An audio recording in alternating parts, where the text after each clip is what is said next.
Now, I want to spend a little bit of time on global energy, again, something that you spend a lot of time focusing on. Maybe start with this incredible trip, since we were talking about China, of Xi Jinping to Saudi Arabia. Certainly seems like the Chinese have a much better relationship in Riyadh than the United States does these days. How do you think about the shift of power between global energy consumers and global energy producers? Are they breaking up? Are they fragmenting? Where are the tectonics in the supply and demand equation globally? So, Ian, can I just maybe separate your question into two parts? Let me start by the global snapshot of what we're dealing with, and then I'll talk to you more specifically about what I think are risks emanating from these shifts.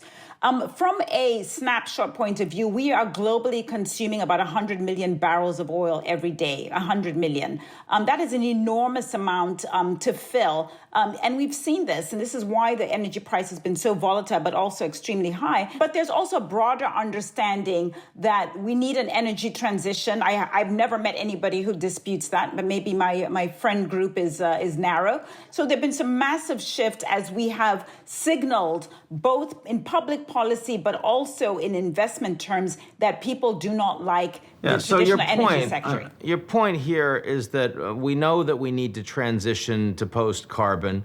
There's been a massive amount of capital that's shifted out of traditional fossil fuels that is long-term to be welcomed, but in the near term has led to significant underinvestment in the fossil fuels that we continue to need and demand every day around the world. Is that my read of what you're saying? You said it. And most importantly, that creates a risk for us living in the West, because clearly now we hadn't anticipated that there'd be a war that would create these shocks and that put us slightly offside. But as a practical matter, which is the second piece of this, China and Saudi Arabia, but others, GCC, Venezuela, Iran, have been forming agreements, again, very publicly so, in which they are, I would argue, structurally changing the way the energy system works, at least making that a very concerted effort. So investment, not just in sort of buying energy from Russia, which we've talked about, I know you're very familiar with, they're buying these energy sources at discount,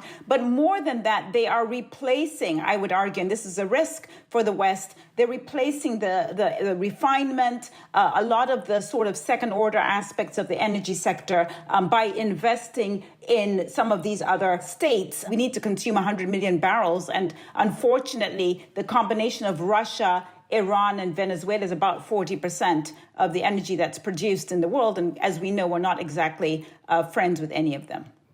If you sit here and ask me, what are the key areas that are going to dominate the future world, I would say things like energy transition, areas such as technology, again, not just in networks and consumerism, but about disrupting public policy, things like public goods like education and healthcare. I mean, where is Europe in this story? I mean, I think there are a lot of things that have traditionally been appealing. They've got a rule of law, they've got good language, good time zone, but those things are not enough in a world where technology provides, an impetus or a catalyst for reducing the costs of these things. And so it seems to me that Europe needs more than just an industrial sort of Band-Aid solution, which again, because of the political infrastructure, it's always appealing to find short-term solutions. Let's do more handouts. Let's do more redistribution. But that is not going to solve the structural problem and the need for economic growth over the long term. There's lots of controls, lots of rules, lots of